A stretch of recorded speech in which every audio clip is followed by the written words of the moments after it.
Comment on est capable d'acheter une maison malgré que j'ai pas c'est pas moi qui va mettre le montant le plus élevé, genre, tu sais, là, pour des surenchères. C'est sûr que le montant sur une offre d'achat, c'est une des priorités que le vendeur va regarder. Par contre, il y a un paquet d'autres conditions, puis il y a aussi la présentation de l'offre d'achat que le courtier va présenter au vendeur. Ça reste que c'est de l'émotion. Il y a des vendeurs qui, eux, vont regarder que le prix de l'offre d'achat. C'est correct aussi, mais il y en a d'autres, des vendeurs, qui vont regarder à qui vont vendre la propriété. Donc, si la présentation de l'offre, elle est bien faite, elle est bien présentée, on présente les acheteurs aux vendeurs, les conditions dans lesquelles ils achètent la propriété, les raisons pour lesquelles ils ont choisi celle-là.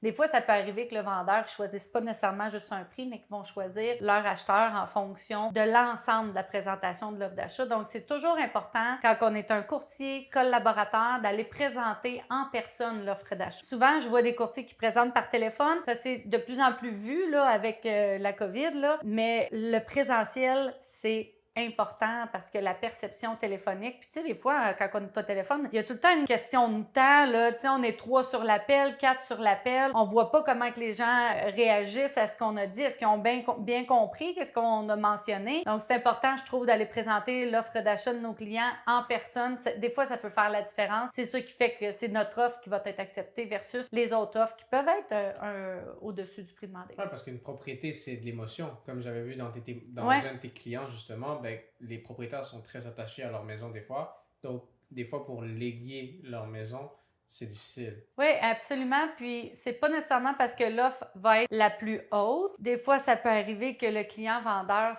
c'est pas à lui qui veut vendre. Même si tu payes le plus cher pour ma propriété, malheureusement, c'est pas à toi que je veux vendre. Je veux vendre au petit couple. Je veux que ma maison continue à avoir des souvenirs à l'intérieur. Tu sais, au-delà d'une transaction, c'est des humains, là. C'est des acheteurs puis des vendeurs. Des fois, c'est très froid, là. On s'adapte, là. Tu sais, il y en a que c'est juste le prix puis que ça peut arriver, là, que ça soit ça. Par contre, plus souvent qu'autrement, il va y avoir beaucoup d'émotions puis, tu sais, à 5 000 du prix demandé, ben des fois. Puis nous, comme courtier, des fois, on le sait, quand on a les offres d'achat, on se dit, ah, ils vont prendre celle-là. Mais c'est pas nous qui a la décision finale, c'est le client vendeur. Des fois, on n'a pas besoin de rien dire, c'est eux. Tu sais, nous, on va les guider, on va les outiller à prendre les meilleures décisions, mais au final, c'est eux qui font le choix de vendre à eux ou à eux, là, tu sais.